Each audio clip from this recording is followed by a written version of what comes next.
Roll started. All right. Welcome to week 2. Can you imagine that? It's already week 2. This thing is flying by.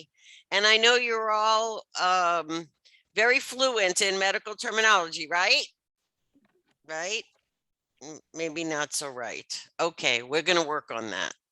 All right. So this week, we are going to talk about anatomical directions, planes, and positions, because everything has a medical term to go with it. And again, regardless of what role you are playing in healthcare, in other words, whether you become a medical coding and record specialist, or you become a nurse, or you become a coder, I already said that, it doesn't matter, because there is benefit to you understanding the language that is used in the facility, in the environment in which you will be working. Further, like it or not, every one of us at some point becomes a patient or the loved one of a patient. And when you can understand and actually communicate with the providers, that's a benefit for everyone involved. So remember, you want to take this one step at a time. This is not something where you want to just sit and memorize. This is more, I find it is more effective if you can review, because when you read the information and the definitions for the 5th time, at some point it's going to stick in your head, and then you'll always know that the patella is the kneecap. Okay. All right. Do any of you have any questions that you want to start out with? Okay, then I will dive in. All right. I'm sorry, I do have one question. Go ahead, Courtney. Okay, so I seen where you had mentioned something about online flashcards or online practice. Where can that be found exactly? Because I couldn't find it last week, but I would like to do some practice online instead of having to write out flashcards. Yes. Okay. There are flashcards, I believe, included in Connect, where you go to read your textbook and do your homework. It should be in there somewhere, but I want to just tell you something that's important, and you do what's best for you, and everybody learns differently. However, the process of reading, thinking, and then writing the flashcards actually helps you remember it. It actually forces your brain to participate in learning. Whereas if you're just reading, it's kind of one-dimensional, if that makes sense. Yes, ma'am. Okay. All right. Thank you. All right. You're welcome. Okay. Anytime. I love questions. I really do. Okay. No, wait, I'm trying to get. That's what I want. I wanted the pictures across the top. All right. So first I wanted to start out with these basic terms that define the name of the class that you took, anatomy and physiology. Maybe you heard pathophysiology, etiology. What does all that mean? And this is an important place to start. So anatomy refers to the structure of the body. Now, most of the time, all of the time in our class, we're talking about human anatomy. But if you wanted to, say, become a veterinarian, then you would learn the anatomy of dogs, of cats, of horses. It all just has to do with the structure of the body. Okay? Anatomical site is very specific. Samantha, if you could turn your microphone off. Yes, ma'am. Could you mute yourself, please? Because there's an echo. That's it. Thank you so much. Okay. An anatomical site is a very specific location. Okay. It's not, it might be hands, but it might be fingernail. Okay. That is an anatomical site. It's specific within the entire structure of the human body. All right. Pathology is the study of disease. Pathophysiology is the study of the processes of disease. Now, you may say, oh, that's really close. Okay. And you're right. The study of pathophysiology and the study of pathology are very close to each other. However, one is pathology, like, the pathology lab where you may go to give blood, for a blood test. And that's where they actually do the testing part. Okay. That is identification of disease. Pathophysiology is what the scientists do to study the process of how a disease forms, how it gets into the human body, because there are lots of different ways. You can eat it, you can breathe it, it can come through your skin. Just like COVID, you're all learning about this now. It's on the front page of the newspaper. It's on the front page, the front screen of when you log in. I still get the Sunday newspaper in paper because I like the feel of it. But I watch the news on my phone every day. Okay. But COVID is everywhere. Wherever you turn, they're talking about COVID and the processes of the disease. And I think if you've been paying attention over the last year and a half, you have seen as the knowledge has evolved. Because when COVID showed up at the beginning of 2020, the scientists really didn't know much about it. And if you remember, in the beginning, they thought transmission could not only come from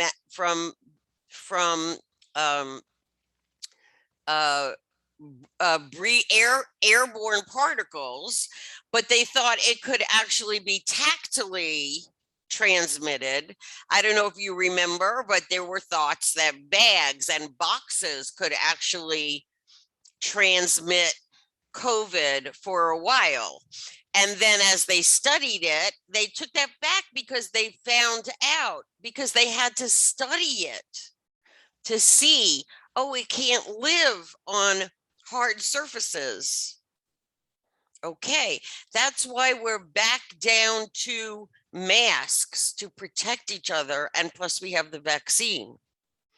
But isn't this interesting how you are actually eyewitnessing the evolution, not only of this pandemic, of this disease, and now we have Delta, thank you very much, okay, which is another evolution of the pathogen, but you have a front row seat to finding out about how the researchers are learning every day more and more and more about this pathogen, so they could develop the vaccination, so they could give advice to prevent the transmission of this disease.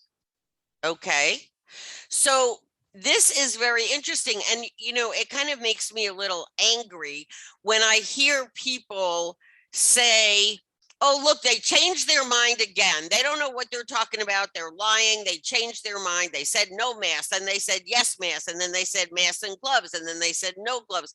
And that part is absolutely correct.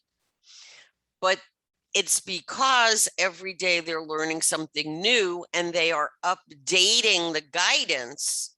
So you and you and you and you can all benefit from their newfound knowledge. Now, you may have read about the investigation of the origin of COVID, and that is etiology, the study of the cause of the disease. Where did this come from? And this is not a political debate.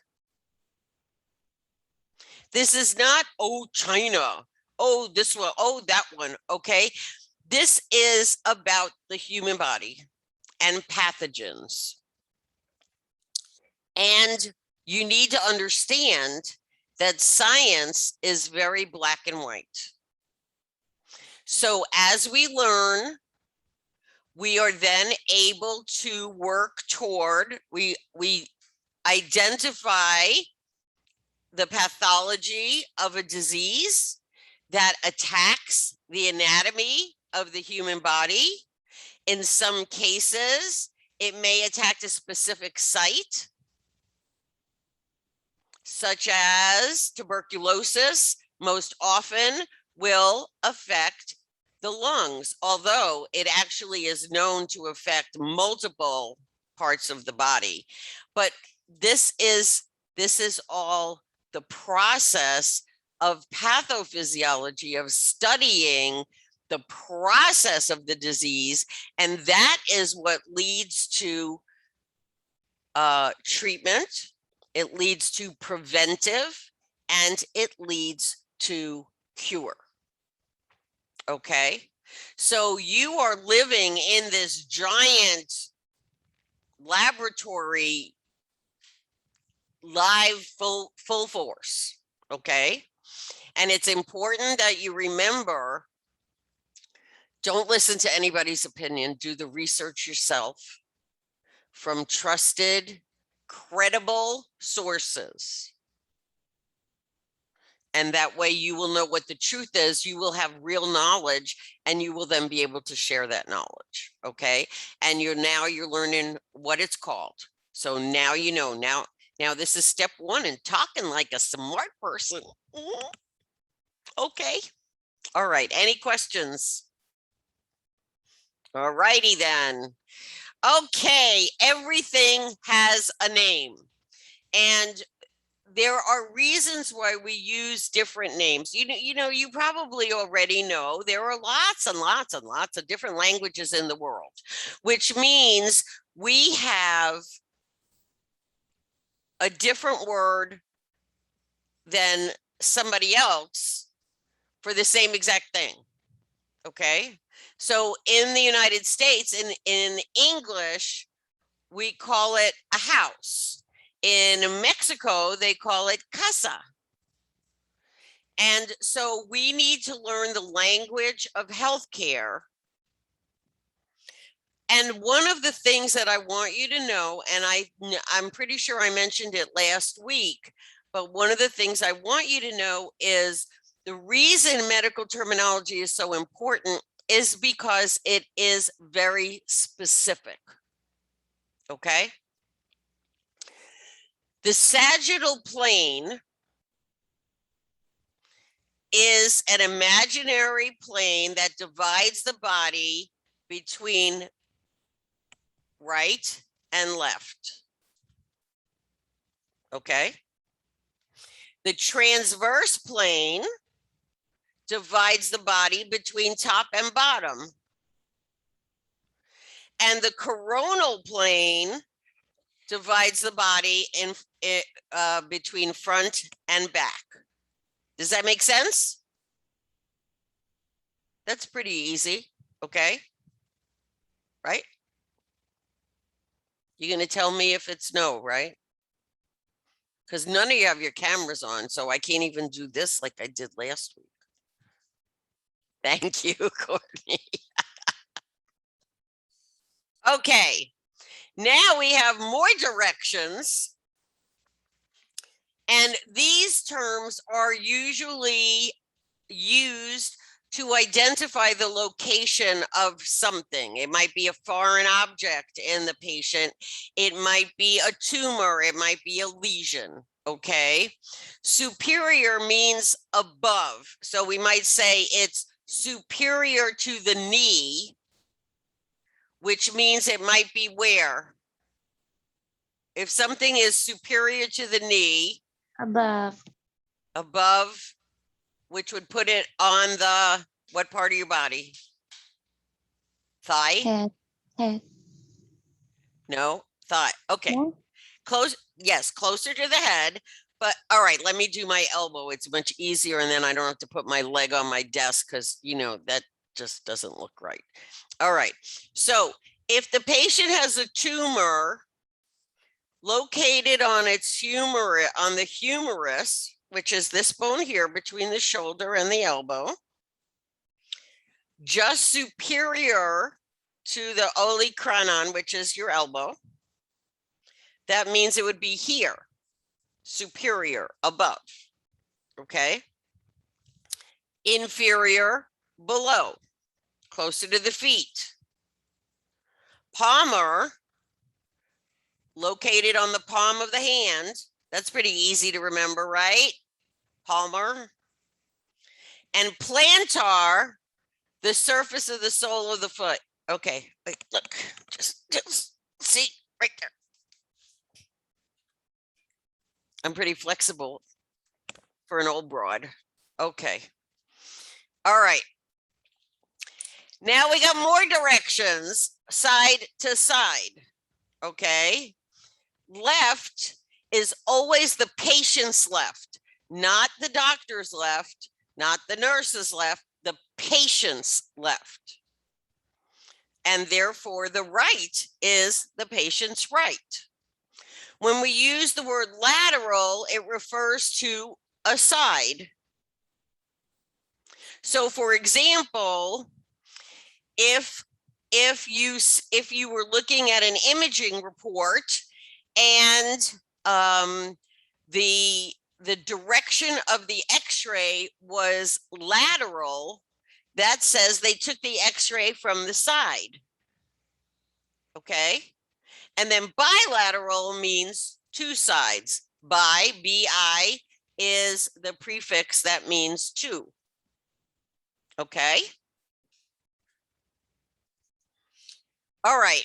Now we have anatomical directions from the inside, from the center, I'm sorry, not inside, the center outwards. So medial means middle, and you may see references to the medial something, anatomical site. Proximal means nearer to the center. So often this is going to relate to part, and you can see it on the illustration on your screen.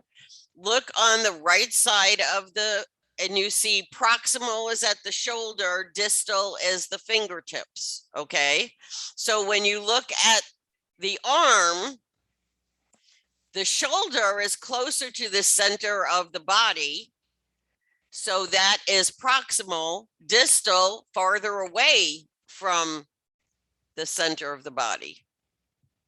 Make sense? And transverse means side to side, horizontally. All right. And when we get to talking about the digestive system, you will learn about the different parts of the colon. And the colon has an ascending colon, a transverse colon, and a descending colon. So you see how transverse means that's the part of the colon that goes across the body. Okay. All right. Directions front to back. Again, now you will see these terms used not only for the location of something like a tumor or a lesion, more likely you will see these terms with regard to an approach for a procedure. This is how they entered the body. The incision was placed on the anterior, the front of the body. Ventral is along the belly. Posterior along the back. And dorsal, posterior refers to the back and dorsal means along the back. Now, how many of you are familiar with sharks? You know, the mammal that, thank you. Okay. Well, you know that fin that sticks out of the water when the shark is right below the ocean, and you always see those pictures, you know, that's the dorsal fin of the shark. And that's because that's the fin that's along the back of the shark. So dorsal fin along the back. Okay? You didn't think you were going to learn about sharks today, did you? Nothing. Okay, fine. All right. Now we're going to talk about inside out. Visceral regards an internal organ. Again, this is most often done to refer during a procedure. Deep is deep inside, toward the inside. Medullary is the inner region of the body. Parietal, outer wall, but not outside outer wall on the inside of the outer wall. Superficial is along the surface of the body. So maybe you cut your finger, okay, but it was just like a paper cut.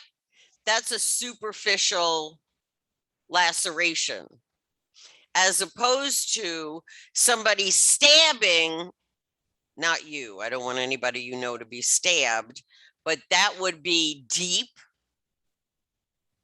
okay? And cortical refers to the outer area of an organ. You people are all too quiet. You need to make some noise. Okay, don't make noise. All right. When you're talking about an infection, and usually something that is can be erosive. So in other words, a burn or a chemical burn or actually cancer. These terms are used a lot in cancer. If you got to have cancer or you got to know somebody who has cancer, you want localized cancer. Localized means it affects only one small area. Generalized means there are too many anatomical sites affected and I can't list them all. And proliferative means it's in abundance and replicating quickly and freely, which is not good.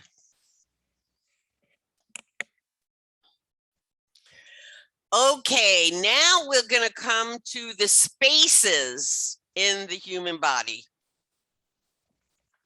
We have the cranial cavity. Can anybody tell me what's inside your cranial cavity?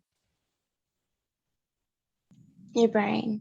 Thank you. Yes, I hope so. Tympanic.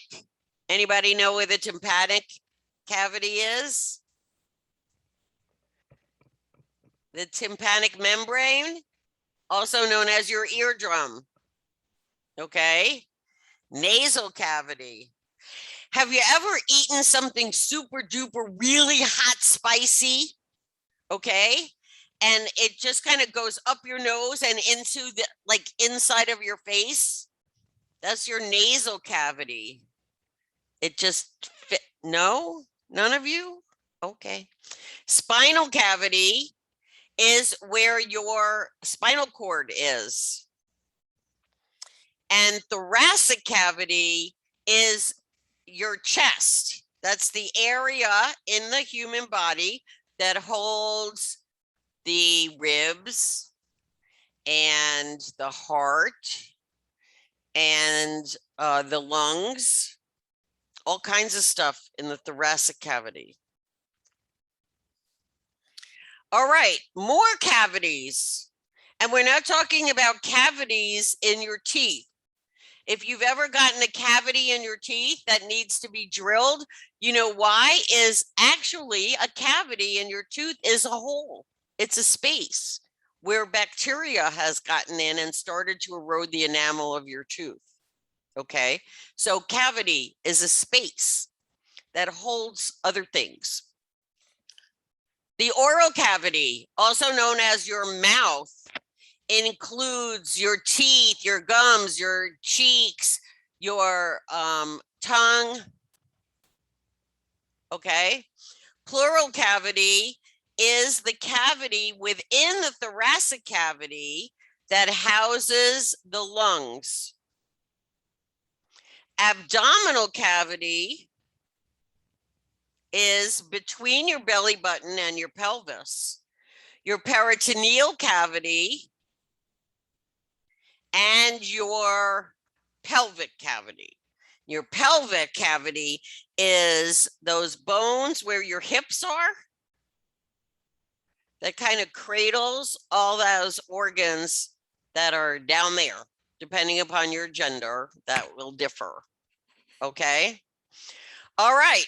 So that's the review that I wanted to do with you today to keep this foundation strong. And remember, this is the language of your future career. In one way or another, you need to understand these terms. And the best way I have found is review them often.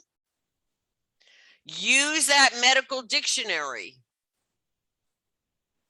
And I reminded you last week that it's a really, really good idea to get a paper medical dictionary. Amazon has it for less than $10.